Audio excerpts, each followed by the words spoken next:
Welcome to BARI Banter, where we talk everything bariatric surgery with the people that know it best, the patients. I'm Shannon, and I'm here with my co-hostess with the mostest, Lita. So sit back, relax, and remember, sip, sip, sip.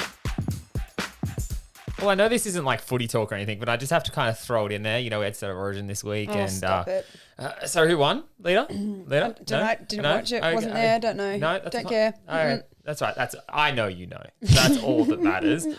Something I have something to look forward to tomorrow night as well. Speaking, because we're wearing socks. We're both wearing socks tonight. You can't see our feet in the video or anything like that, but we're wearing glamorous socks because it is freezing. Again, we're in Queensland, so freezing to us is probably like, what, 5 degrees? It's been colder than 5 degrees. I don't know. I don't think it is. There's definitely not Victorian cold, because when I was down there, it was like -1 and It's stuff. like we're in Antarctica at the moment. I'm not going to lie. Yeah. And tomorrow night, I get to go camping. How good is that? Because one of my mates, it's his Bucks night, and he wants to go camping. And I said, man, you are lucky. I love you, because I hate camping. And four driving. And I hate getting hypothermia. And it's the coldest snap that we've had so far. It is so cold. I'm going to be like in that little tent. I'm taking doonas. Take your Udi. Like I might take my generator, so I kind of like an electric blanket or something. And you can just think of me sitting at home watching movies. It's fine. I said with the heater on, there'll be snuggled up to the dogs. Yeah, okay. Yeah, it's fine. As again, he's lucky. I love him. I've known him since I was a little tacker. So Tucker. Yeah, little tacker, and that's still not right. You still said it wrong.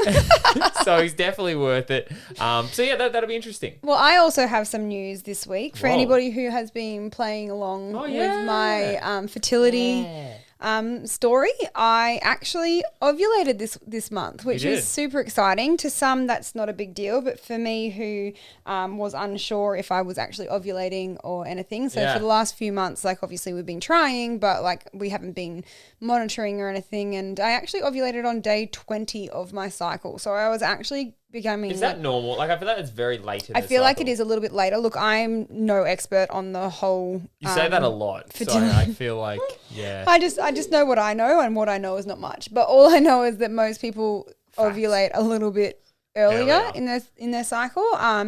And I was day 20 before I ovulated. So like I started going through this whole like thing in my head, like, oh my God, imagine if I can't even ovulate, blah, blah, blah. But then it actually happened. So so you're dropping eggs. It's exciting. I'm a real woman. You're a real woman. So that's one way to put it, I guess. Yeah, so that's exciting. It is. Fingers crossed, like moving forward, there'll be a baby, a Barry baby. Yeah, I don't know where else to take that. The eggs are dropping. We just got to make sure the rest plays into it. And so segue fail again this week. No, you could probably say a mother. She's a mother. There's a segue for you. We really need to work on our segues. I just failed. Yep. Anyway, tonight's guest, let's introduce her. She was sleeved back in July 2020. She's suffered from a whole bunch of different things, including binge eating disorder, PCOS, and diverticulitis. In just under a year, she's gone from 103 kilos down to 61 kilos. Here to talk about her journey so far, please welcome Corina, also known as Battle of the Everlasting Backside on Instagram. One, I could have used the PCOS as a segue. That would have been really smart, but I'm not that quick. And two, mate, your Instagram handle is so long. I know. I kind of like it. It was a bit of a spin on the Battle of the Everlasting Gobstopper from Willy Wonka, and we just tucked backside on the end for fun. So that's kind of where it stems from, to be honest. But it's a pain when you're typing it in for emails and things, I can tell you. Well, that's what I said. So anybody who wants to connect with you afterwards, we're not telling her. We're just no. We're just going to put it in the link below so that you don't have to type it out. You can just copy and paste it because it's a long. I love like people's handles because it kind of gives you an idea of where they were at the day they created that. Like, you know, some of them are just amazing. Like it kind of reminds me of the day when I did my first ever email account, and I literally sat there at like 10 years old, and I looked around the room, and I'm probably 11. I'm a little bit older than that. And I kind of went, what can my email address be? This is so exciting. Tried a few and then end up with goldfishfood at hotmail at yahoo.com.au. Oh my God. So you're old enough to realise that you shouldn't have it on a resume, and that's when you start those emails again. Well, my first, or well, not my first email address, but one of my first email addresses me and my best friend, when we were like 13, were like obsessed with those, you know, the Elmo from Sesame Street, and they bought out like the Elmo wants to be a chicken. There was a song about it. So my email address was Elmo wants to be a chicken with all the underscores in between every single word. And hers was Elmo doesn't want to be a duck with all the Instagram, like all the. Wow. Yeah, it was just hot. It was the worst thing ever to try and type. Well, I like your handle. When Alita told me today, I was like, oh, that's clever. I like that. I like it. It's cute. So I'm talking about the mixed bag of things that you have experienced throughout your life. We were talking binge eater disorder, which we'll get into later, PCOS, but diverticulitis, that isn't one that we've really sort of heard of very much. I've never heard of that one. Yeah. I had to say this question because there's no way that Shan would have been able to pronounce that. You would have had diverticulitis or something like so that's... What's diverticulitis and how has it been for you? Diverticulitis is basically a condition of the bowel. So a lot of people that have irritable bowel syndrome or symptoms that kind of, have problems with their digestive system, it's actually really, really common. When I was speaking to my specialist, he said that probably 80% of the normal population, aside from the poorer countries, will suffer from some form of diverticulitis because it's predominantly diet-based. And obviously a lot of our foods that we have a lot of sugars and preservatives and things like that. So it's more or less a condition where your bowel deteriorates. If you can think of your bowel like a piece of Glad wrap, and if you were to push your finger into the Glad wrap and then take your finger out, you'll have that little dimple still left in the space. That's kind of what diverticulitis is. Your bowel has lots of little pockets all through its actual bowel itself. And when you eat things like nuts or things that seeds, things that are quite small, sometimes they have a habit of getting stuck in those little holes. And you can actually get inflammation, and it can cause internal bleeding when you go to the bathroom. It can cause cramping and pain. You can get quite sick, get cold-like and flu-like symptoms if it gets infected and those kinds of things. So when you're looking at things that you can eat, you have to be careful about, having a lot of, like if I have a lot of strawberries because they have lots of seeds on them, you don't think about strawberries having seeds. Those kinds of things can cause me a lot of discomfort or gas or wind or pain if I have too much of those things. So it's just something that you have to take care of. When you start feeling unwell, you have to take antibiotics to deal with the inflammation and those kinds of things as well. So that kind of... So it's all bowel oriented. So would it fall into like kind of a intolerance, kind of like celiac, kind of like... So it's because it sounds like it's very dietary based. So like it, depending on what you're having food wise affects it kind of in that kind of area. Is that... Yeah, look, like you said, 80% of people have it. Some people have it much worse than others. Predominantly our culture or like Australia, America, those kinds Western, of places, I know I forget the terminology. So those kind of cultures are more likely to get it based on the types of food that we eat and the way that breaks and the sugar breaks down in your bowels and things like that, opposed to countries that are just eating, say clean vegetables, fresh fruit, fresh meat, those kinds of things. Okay. But even people that live healthy lifestyles sometimes have that, in some circumstances it may be considered hereditary. So if everyone was to get a scan, you'd probably be surprised how many people actually have that condition. Okay. But it's just something that popped up for me through inflammation and pain. That's how we found out, as a bit of a surprise. Was that after surgery that you found out about it? No, that one was before surgery. Oh, before surgery. So Okay. pretty much leading up to surgery itself, I had a bit of a Molotov cocktail of a lot of symptoms that were going on, a lot of medical conditions that were, all grouped together. I was having all of these sicknesses and illnesses and IBS and all of these things that were happening. And that kind of led to a very large part of my weight gain. So when I started seeing specialists, we started it sounds really silly, but I basically sat down at the computer one day because I literally just had enough of feeling terrible and going to the doctor and being made to feel like everything I was saying I was making up, or she must want meds, or she must want something. Do you know what I mean? Yeah. So I sat down at my computer one day and I literally typed out every condition that I had. I was getting rashes, I was getting this, I was getting that, and I ended up having like 2 A4 pages of symptoms of everything that I was experiencing. And I went down and sat to the doctor and I gave him a piece of paper. I said, right, this is what's going on with me. It might not be, one huge condition that's causing all of those things. I might have lots of things that are happening, but I really want to try and address how I'm feeling right now. And this is what I'm living with, and this is what's causing me pain and causing grief. And that started a bit of an investigation process to start identifying what was triggering what through blood tests and internal scans and external scans and those kinds of things to try and knock some stuff off the list and address some things to make things a little bit more manageable. So was all this in the lead up to, like, you'd already booked in weight loss surgery and you were going through this process, or was this prior to you even looking into weight loss surgery? Was it long before? Yeah, it was prior. I think a lot of my weight gain came from a lot of my undiagnosed medical symptoms. B, the depression that came with obviously being unwell and some other mental health issues that I was dealing with at that point as well. So I hit a brick wall. My husband, he's a defence member. He came home from quite a long bush exercise where I was alone in a brand new town with my kids, and I just said, I can't do this anymore.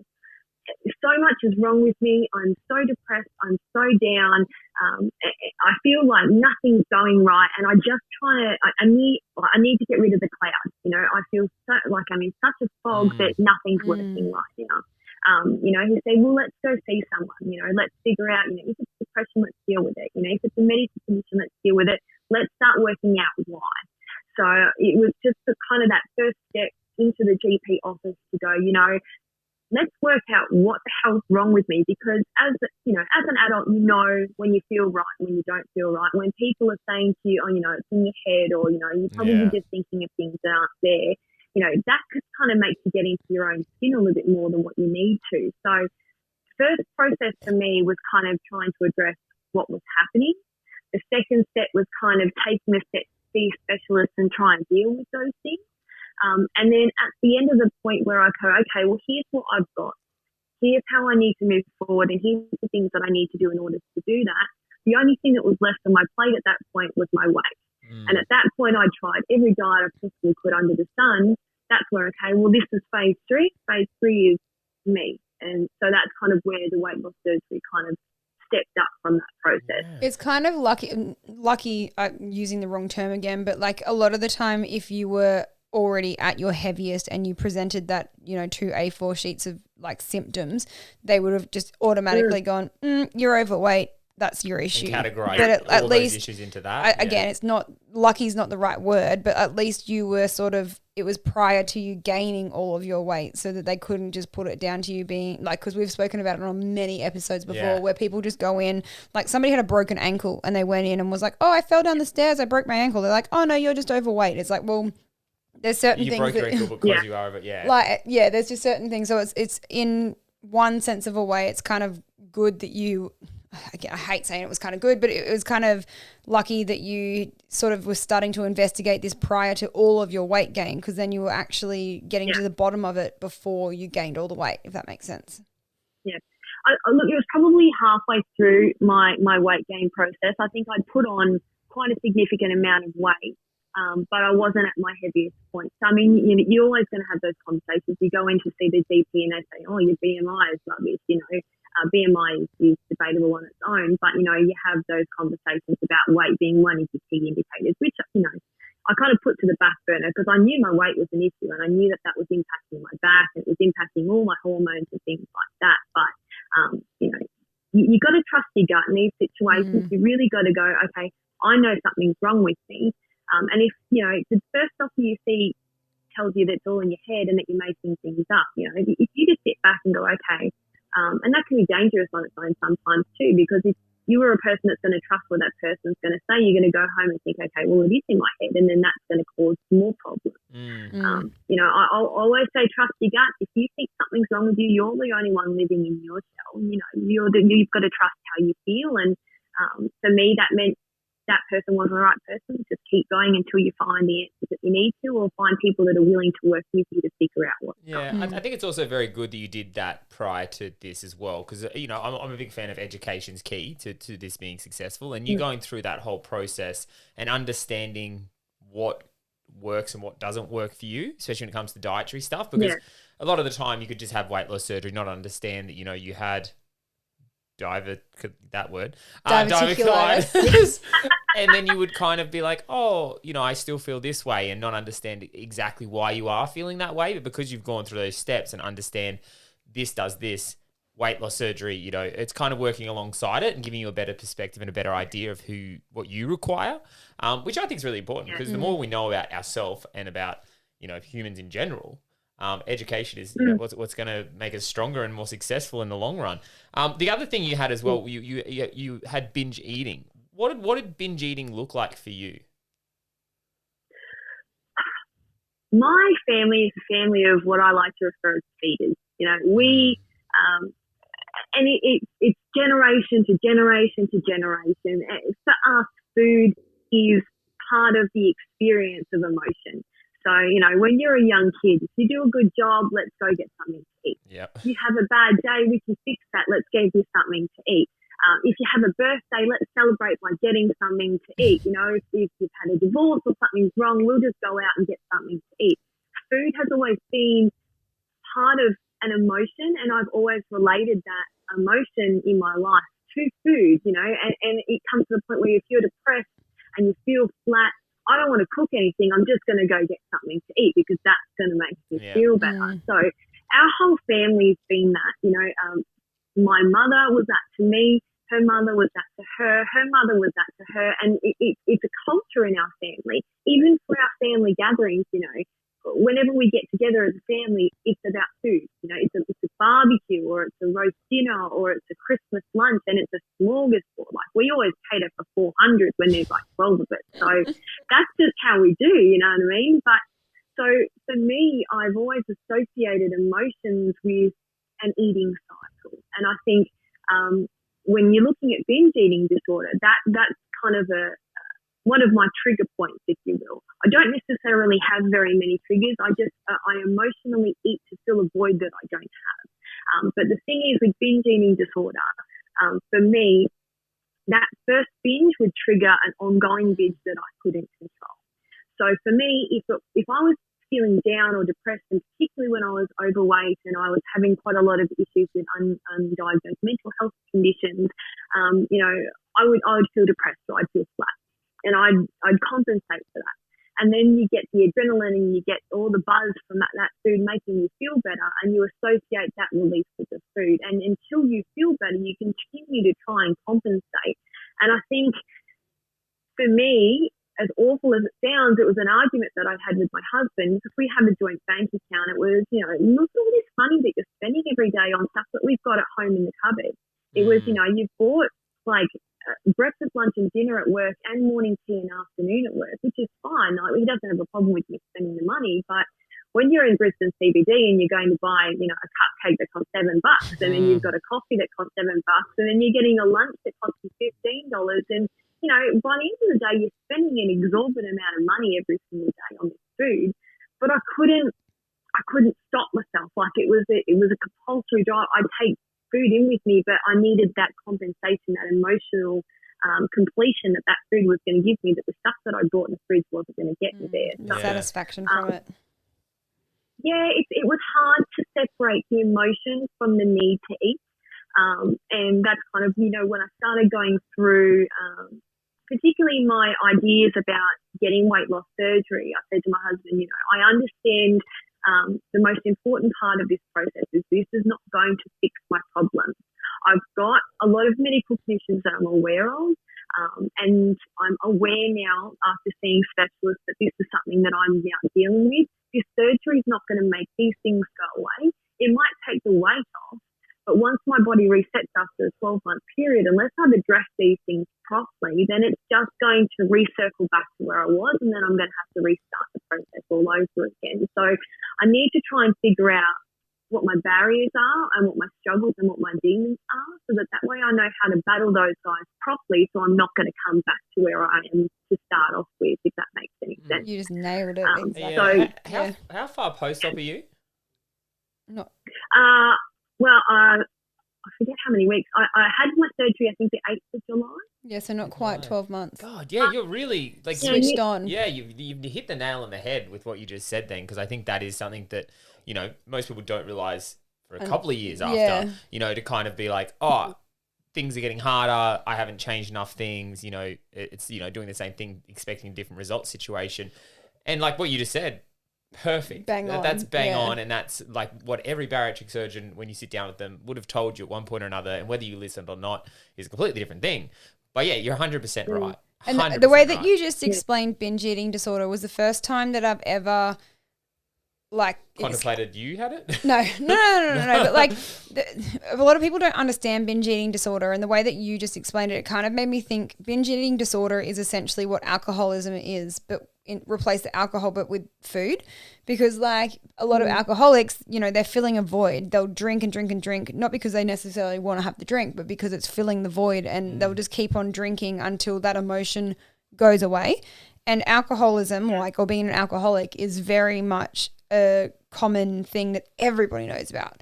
But binge eating disorder, not many people know about it unless you've come from like an obese background, that sort of thing. But the way that you just explained it, it kind of clicked in my head, and I was like, well, binge eating disorder is food, whereas alcoholism is alcohol. Like, it's pretty much the same thing, but just one thing. When you were saying that, I was thinking the same thing. It's like the thought sometimes of the food is better than the actual food. Yeah.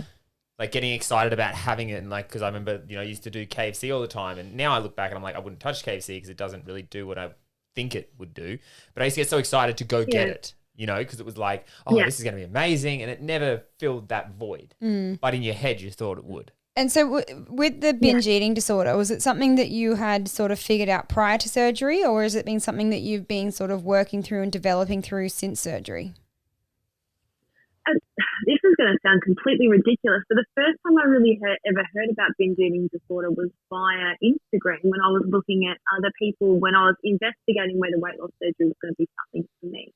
And I've seen a couple of people that were discussing the concept, and I was like, to me, it sounded like a bit of a joke diagnosis, to be honest, because binge eating disorder, that doesn't sound real. You know, you hear about, you know, anorexia and those kinds of things, and those are commonly discussed disorders, but binge eating disorder just sounded like something someone had made up. So I did a bit of a Google, and I had a bit of a look into it, and it's a bit of a shock, really, when you're kind of reading your life on a screen, and you had no idea that this is something that even existed in the first place. So part of my process, my surgeon recommended a few things prior to having surgery and even before booking surgery, and that was engaging with a dietitian, engaging with some mental health specialists to identify if there are any barriers and try and, you know, address those or tailor those. And obviously, when I had looked into that, I spoke to my GP and I said, look, I explained to him how I processed and where I kind of got from it, and the stuff that I read on the internet. No GP likes you to self-diagnose with Google MP before you go into their office. That's, you know, no GP likes that. But I said, you know, this is what I've read. This is how I am, and this feels like me. So, you know, if I want to see a mental health specialist to deal with some of my issues, because I have quite severe anxiety and I do have depression and some mental health barriers as well, I said, you know, can you specify that this is something that I would like to potentially discuss or get reviewed as well, so that way we can have an open conversation to accommodate for everything. So I went and seen a psychologist, beg my pardon, and we basically discussed, you know, what barriers I experienced, you know, why I thought binge eating disorder might be something, you know. And she said the main thing that they pull out, binge eating disorder isn't just necessarily the fact that you like to, or you have a binge, or those binges are frequent. It's the inability to pull back from the binge that she was kind of focused on. It's the fact that when you start, you can't stop until you start hating yourself, or you resent yourself for getting to that point, or you eat until you make yourself physically sick. So those kinds of things are kind of the key indicators that she would consider falling into that binge eating category. And I ticked so many of her boxes, it was silly. So for me, it was kind of addressing that was a demon that I was going to have to battle myself, and kind of figuring out, you know, what my triggers were, what my set-offs were. And so now, you know, for me, when I sit down and I go, cool, I'm feeling like something to eat, my first question is, am I hungry or am I bored? Am I upset or am I hungry? Am I cranky or am I hungry? You know, in my head, I have to ask myself that before I go and eat. And it's not to stop me from eating by any means, but it's just kind of reminding myself to identify whether it's a trigger, whether it's an emotion, or whether I'm physically hungry. Because head hunger overrides a lot of the real hunger. Yeah, it's more conscious thinking, like thinking about what you're going to have. Yeah. I had one of those moments today talking about like head hunger versus actual hunger. And so I was working away at my desk today and I knew I was thirsty, but I couldn't be bothered to pour myself a glass of water. And I was like, okay, I'm also hungry. And I looked in the fridge and I could see all the ingredients to make, you know, like a toasty with like, you know, protein on it and cheese and ham and all the goodness, that bit of salad or whatever. And then in the back of my head, I went, you know what? There's a packet of shapes in the cupboard. That'll be so much easier than making a sandwich for yourself. And I actually I actually had the conversation out loud to myself and said, Alita, if you can't be bothered to make yourself a sandwich, then you're not hungry enough to eat the shapes.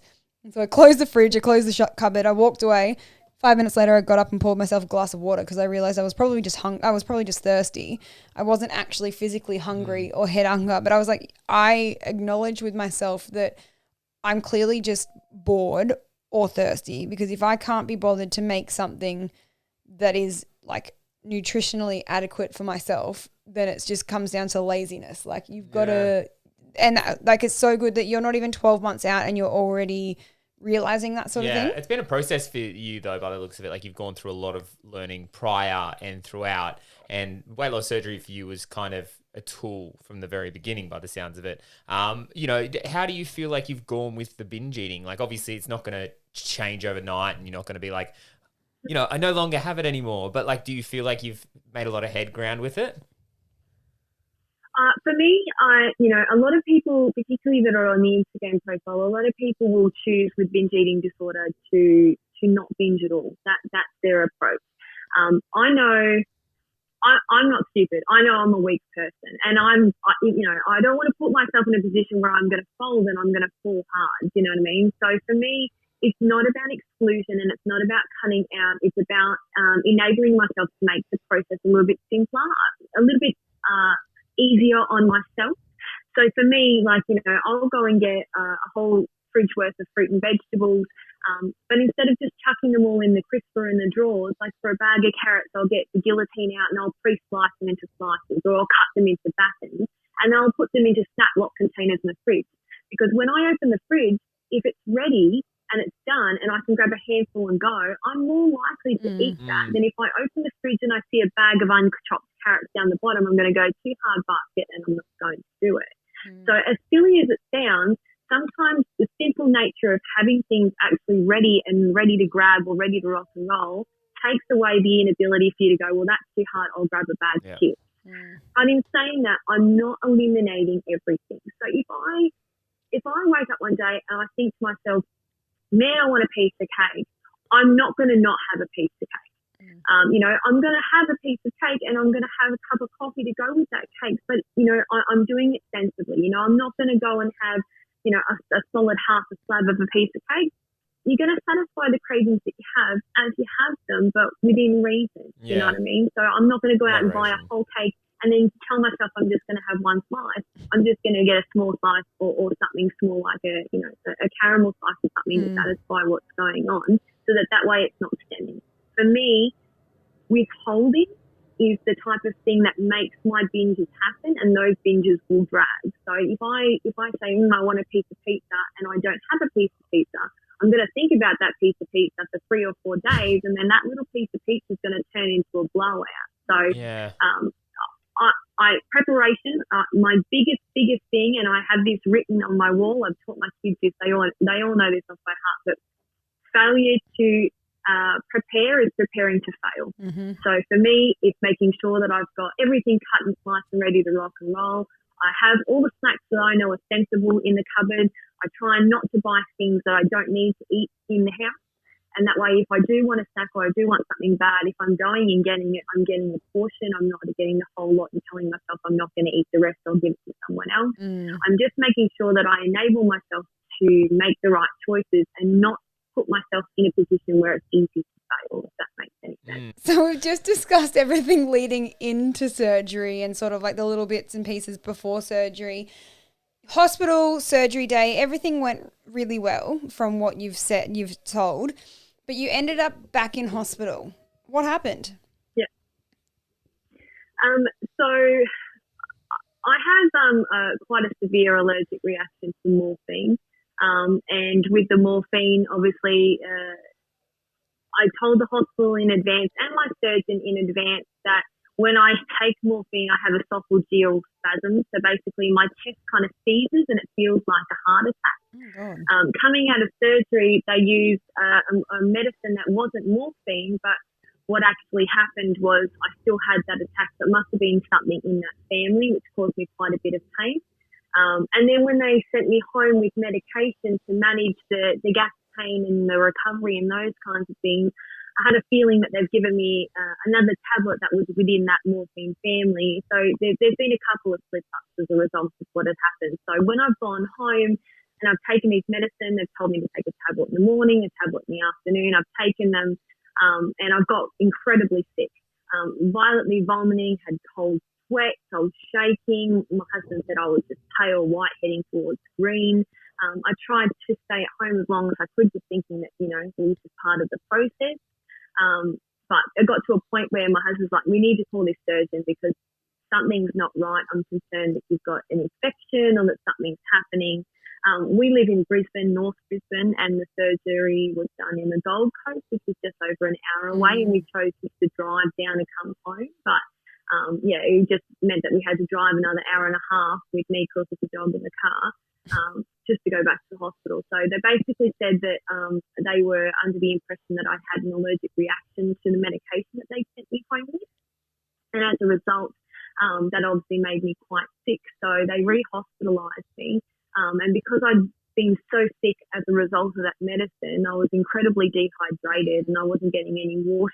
So I had to stay in hospital for a couple more days and go back on IV drips and other alternative medication to try and get me back to where I was before they'd sent me home. Wow. So note to self, opioids, stay away from them from now on, please. Yeah. I don't get any of the fun stuff. None of the good stuff, none of the hard stuff. Could you just imagine like something so small, like, the reaction to medication, that after that surgery, that would have done my head in. I would have been like, I've got a leak. I'm leaking for sure. Everybody's worried about the leaks yeah. and something going wrong with surgery, like nicking the bowel and all that sort of thing. But no, your surgery went fine. It was just the medication you took afterwards, you had an allergic reaction to it. Yeah, talk about meltdown. Yeah. And so you drove all the way back to the Gold Coast to get it looked at rather than just going to a local hospital. Well, the surgeon that we said, he said, if there's any problems or any issues, just call me. And we had his office number and he's great. Leading up to the surgery, you'd call the receptionist, she'd put the surgeon straight on the phone. And then coming back from the surgery, he said, if there's any problems, give us a call, let me know. So we called the receptionist, she put him straight on the phone. Basically discussed our symptoms in order for him to say, go to the GP or, head straight back down. And he's like, don't stuff around, get in the car, come straight down. I've already admitted you now into the hospital without me even being in the hospital. So when you get there, there's already a room for you and we'll just go through the motions from there. Okay. So we were incredibly well looked after. It was just my own reaction to the medication as a result of what had happened. That's all. Wow. Yeah, that would have been very scary.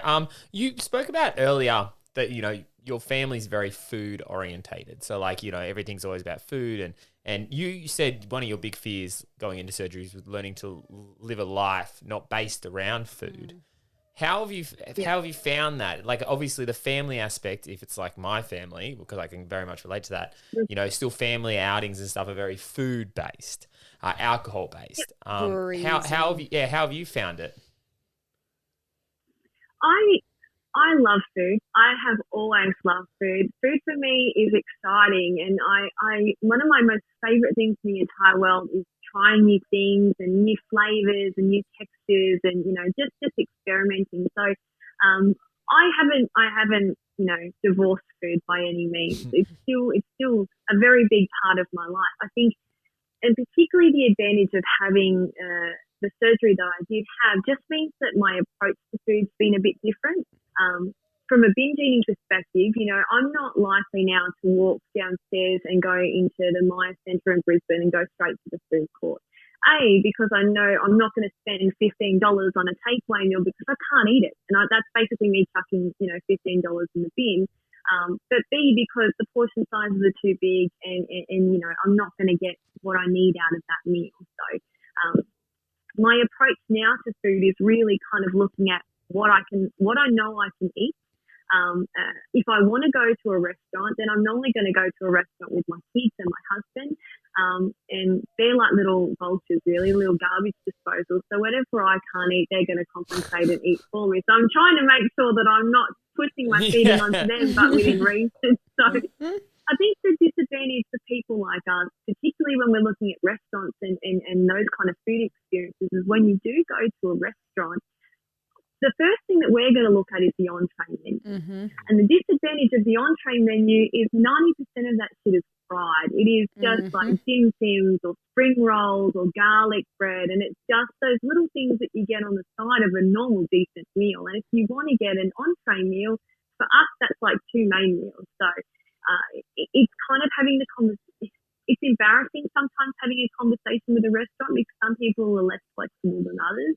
You know, you say, I've got 80% less in my stomach, but, you know, can I have this meal, but, you know, in a smaller size? And a lot of people won't accommodate for that. So I try to have a conversation with the people that I'm at the table with, you know, this is what I'd like to try. Is anyone else interested in trying that? If they are, they might order it and I might take a little bit off their plate, or I might take a little bit off someone else's plate. Or if they're not, then I'll order that meal, but I'll ask to take the majority of it home, and then that might go to work with me for lunch for the next day. See, I like that because, you know, here I am. My option was I just made best friends with another bariatric patient and we just went halves and everything. Yeah. And he gets no say in what we eat. I order whatever I want and he just eats the other half. I'm not fussy, so it works out really well because she's very like, I've tried a lot of new foods. Because I'm not fussy. I'm the same as you. I like flavour. So if there's something like a frittata or something like that on the plate, or like oyster Kilpatrick or something like that, I'm going to order that over the palmy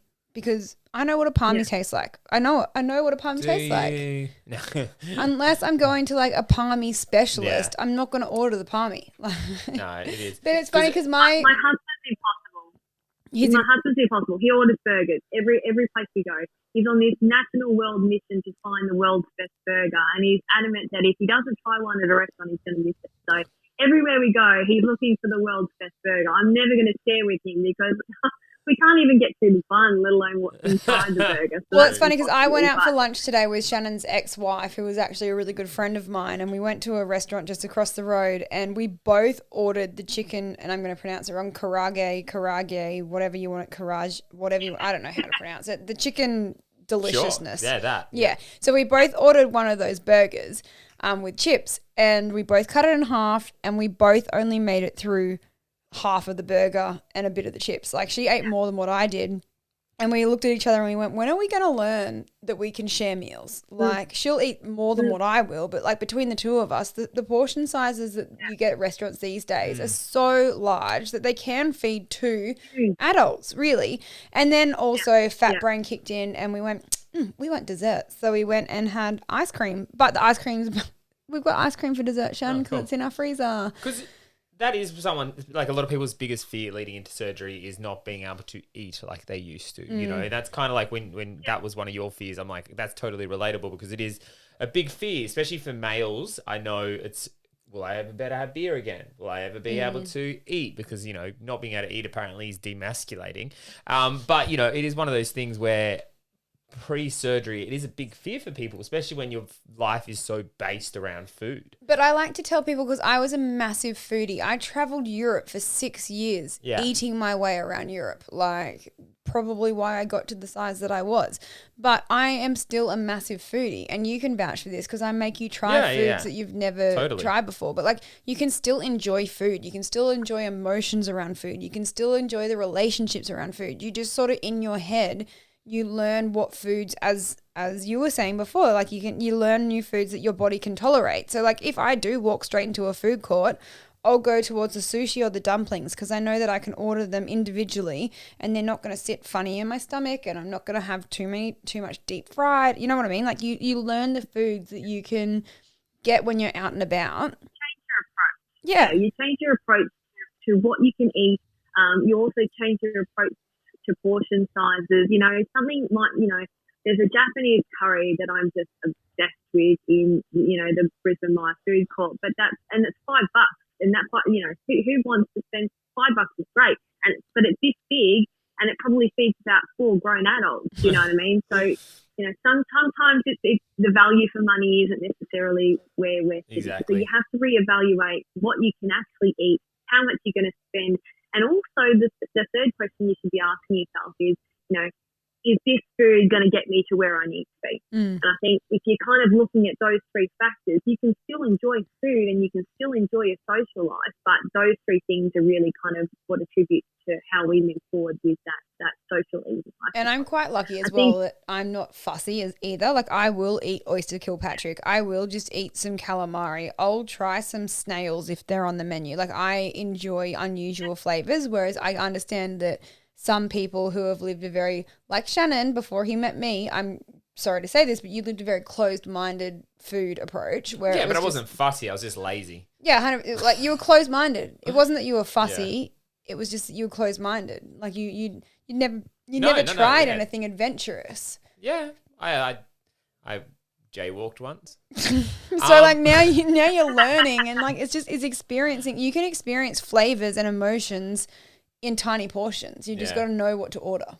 Dining out is an emotional experience on its own, and I think post-surgery, I'm nearly 12 months out and I'm still continuing to learn. I still have that, you stupid idiot, you knew you weren't going to be able to eat it. Why did you order it anyway? Why did you order 2 entree plates instead of 1 because you knew you weren't going to get through the first one? You still have that self-hatred and that anger, and it's nothing but learning. For me, I think the hardest trigger for me in any social circle is a glass of wine with my dinner or a cocktail with my dinner. This girl loves a cocktail like anything else, but you got to choose. You can't drink and you can't eat. You can't do both of them at the same time because there's just not enough space. Mm-hmm. So, these are the sacrifices we have to make. If you want to have a nice feed, you're probably not going to have a drink. If you want to have a nice drink, you're probably not going to be able to have a nice feed. And no, but you have a nice lunch. You have a great lunch so that you can then have a good drink in the afternoon. I figured it all out. Yeah, it's fine. We it's all about compromise. Yeah, 100%. You go out for lunch and you have the really nice lunch, and then you go out for drinks in the evening and you have 1 spring roll and you're done.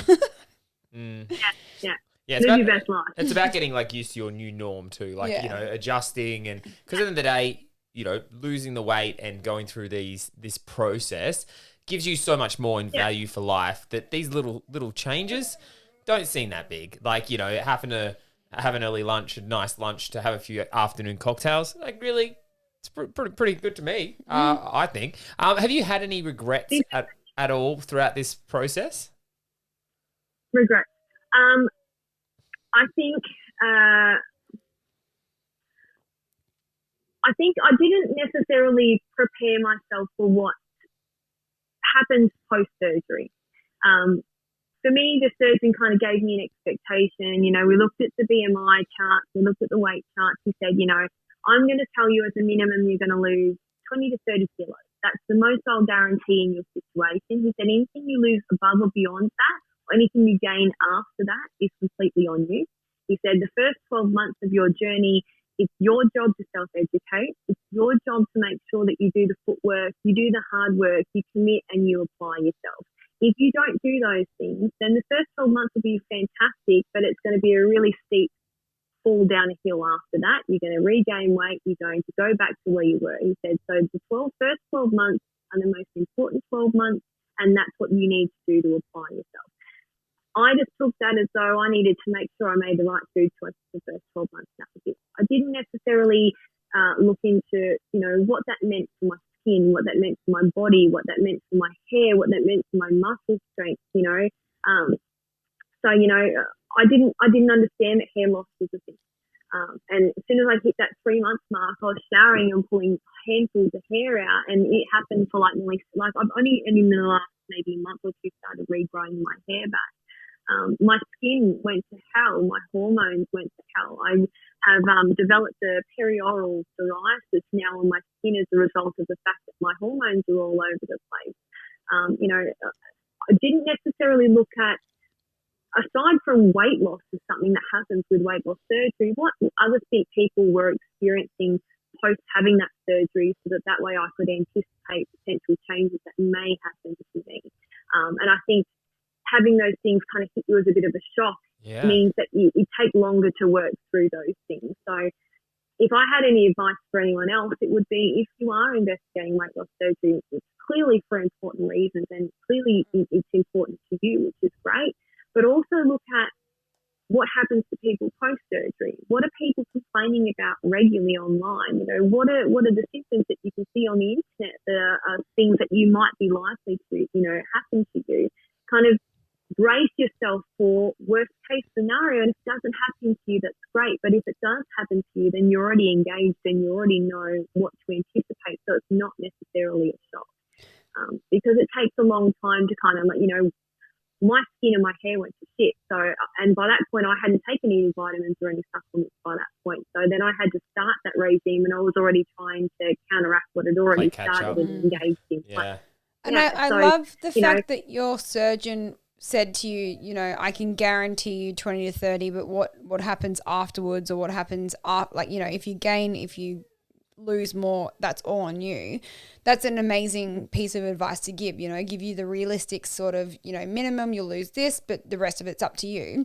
Because for me, really, in my head, I thought 20, 30 kilos. I've actually lost 60 kilos and I didn't think that was possible. But like, did the surgeon that you went through, did he have a bariatric support team as well, or did he just sort of put it on you to say, I'm assuming it's a he, sorry, but did they just put it on you to say sort of like reach out, you know, work on your mental health, work on your dietetics, work on your nutrition, like, and did they just tell you that, you know, it's advised to go and do that sort of thing, or did they have an in-house team? My surgeon didn't necessarily have a team. He provided us with when I say us, I mean his patients, with a list of people, of recommended people to engage with. So a recommended dietitian, recommended physio person, forgive me the name, my mind, and a couple of other, a couple of other things. You know, when you come out of surgery, you think, I'm not going to need a sports physiologist. I'm not going to need that. You know, I'll get to fitness once I get some weight off me, and that gets put on the back burner. I did see the dietitian. I'd seen the dietitian prior to having surgery and also after surgery, because I was really super paranoid about protein and about getting everything in that I needed to get in. So I just wanted to have a little bit of structure and a little bit of guidance coming out of that. Someone to hold my hand per se, so that way I knew that I was on the right track. And I just wanted her to give me a bit of a feed plan. You know, what do I eat in the morning? What should I be eating at lunch? What types of food are soft food? You know, what can slip under the radar as a soft food? You know, those kinds of things. So I did engage with them, but I didn't utilise those people for potentially as long as I should have. You know, I did the standard 2 consults before and 2 consults after, and after that I thought, yeah, cool, I'm a pro. But I wasn't a pro, and, you know, everyone that's been through weight loss surgery knows that it's a significant learning journey, not only with your body and your eating, but also with your mind. You know, you've got a lot of things to change, not only, again, about what you're putting in your body, but also about how you approach things and how you think, because at the end of the day, weight loss surgery isn't just surgery on the stomach, it's surgery on, it's a new lifestyle. The approach that you've taken to food and the approach that you've taken to eating and the things you've chosen to eat and everything like that in the past isn't necessarily the approach that you're going to be taking moving forward. So, I think, you know, I probably would have spent more time engaging with those professionals until they felt that I was in a better place, rather than me assuming, yeah, cool, I've got this, and just driving my own ship. I think that probably would have taken some of those grey areas, or even some of those potholes that I stumbled through. They probably wouldn't have been there, and it probably would have been a little bit more of a smoother journey. It's one thing that we hear time and time again, though, like obviously weight loss surgery, it removes part of your stomach or it alters your biological plumbing. But so many of our guests that come on, they emphasize on the importance of getting your head in the right space and really just making sure that you're aware of what you're about to go through, and that, you know, just because you had the operation doesn't mean it's going to change everything. Yeah, and doesn't guarantee you success. It's the one thing that we always hear. Pretty much every single one of our guests have said, you know, you've got to get your head in the right space. So I guess going forward, anybody who's listening to these prior to surgery, it's one takeaway that you can really get is just, you know, not necessarily see a psychologist, but, you know, if you got it available to you, I would recommend seeing a psychologist. Like we always say, like, education is so important, but even like education sometimes isn't correct. Like some people sometimes will put information out bariatric patients will put information out that may not be correct for everyone, but it's still information that may be valuable to a small percentage of people. So like, I think it's very important just to keep your ears open, and I always say keep your ego out of the way, because sometimes you don't learn because you choose like think you're correct rather than like taking other people's opinions on board. So I think it's very it's a very good idea to just go in with an open mind. Listen to what people have to say, even if you don't agree with it, because it will guarantee you have a little bit more information going forward. Speaking of success, you've done amazingly. I'm assuming you're at goal weight, like kind of where you wanted to get to. Where do you want to go from here? Like what are your goals moving forward? I didn't necessarily start with a goal weight. I just wanted to make sure that I could. This could sound terrible. I wanted to be able to see my own privates without having to move my fat out of the way to get there.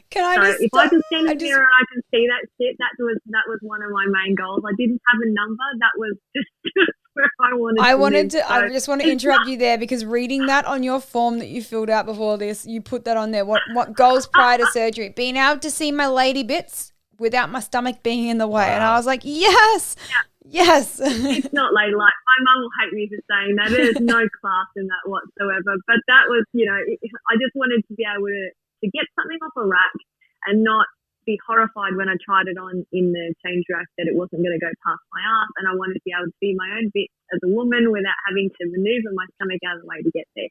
That's all I wanted. It wasn't a number tagged to that. And, the fact that I've lost as much as I have, I feel great.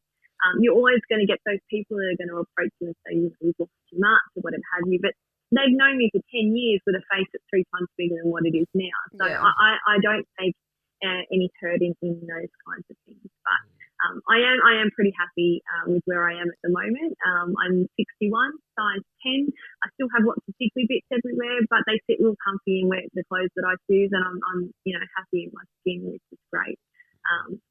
Moving forward, I think some of my goals will be working on strength.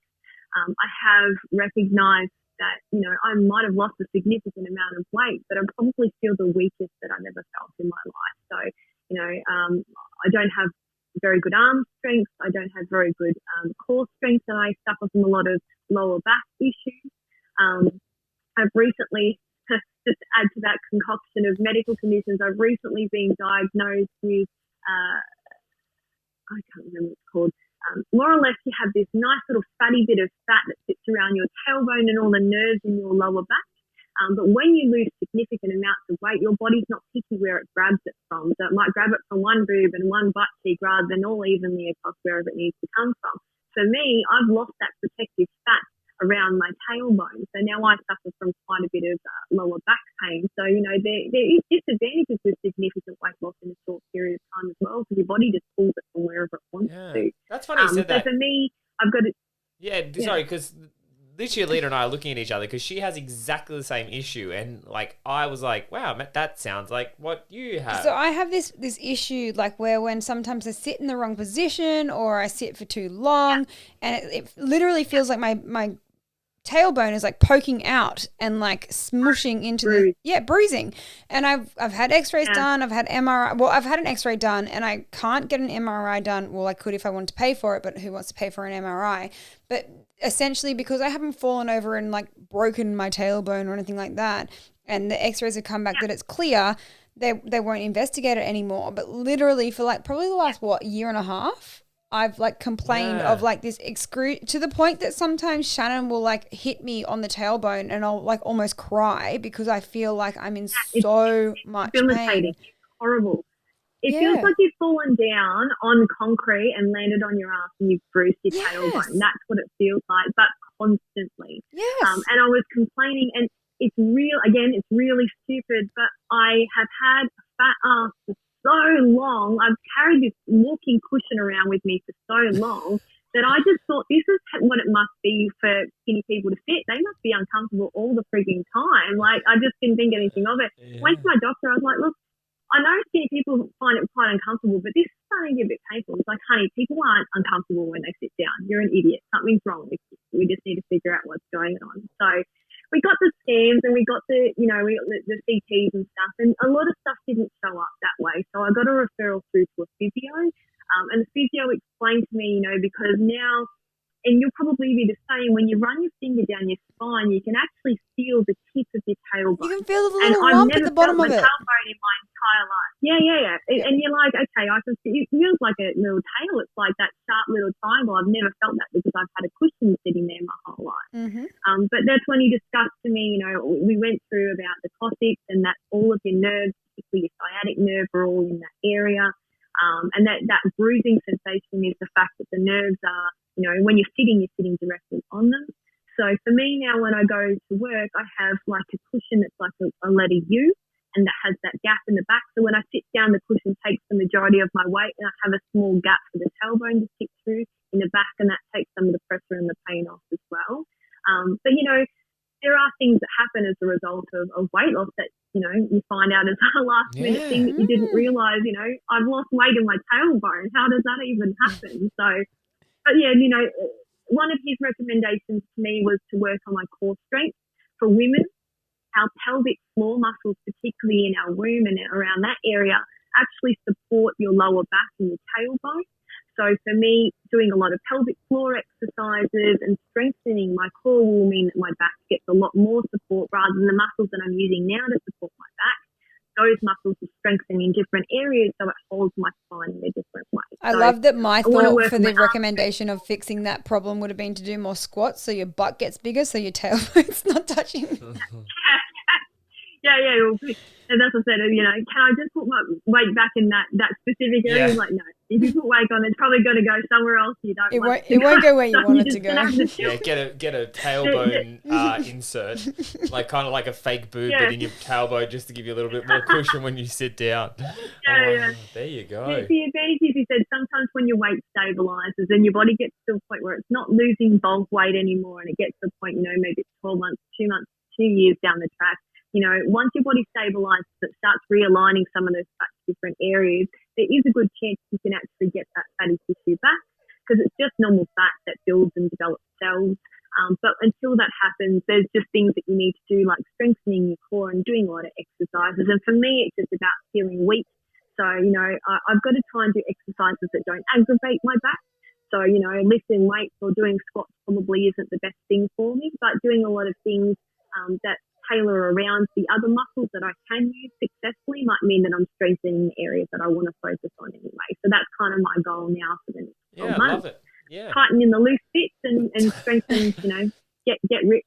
That's some great goals. And you've been full of amazing information. I just want to keep on talking to you because you're yeah, so easy to talk, and you're like a very wealth easy. of knowledge too. Yeah, you've done very well in 12. Fucking a medical condition. That's probably Yeah, but I think they've made you learn a lot of valuable things that are going to make you very successful going forward. Because I think this tool is perfect for you, like bariatric surgery, because it's just that little something that's just going to help all that information come together and you move forward, very successfully. So thank you so much for coming on. If people want to reach out to you and ask any questions, where do they get you? They get you on Instagram is the best place? Yeah, I'm on Instagram. So it's Battle of the Everlasting Backside. Battle of the Everlasting Backside. All one word, no underscores. We'll pop it in the comments below so that everybody can in a little bit underneath. So if you want to reach out to her, make sure you do, because I think you have a lot of valuable information that I'm very grateful you came on to BARI Banter and shared with us, because I think a lot of people will benefit from it. So yeah. Anyway, guys, that is another episode of BARI Banter. Why, yes, that is another episode of BARI Banter in the books. We hope you got a little something from that one. Head on over to Facebook or Instagram and check us out, or go to baribanter.com where you can watch past episodes, give us feedback, and let us know who you want to hear from next. We love you all, and as always, please stay beautiful.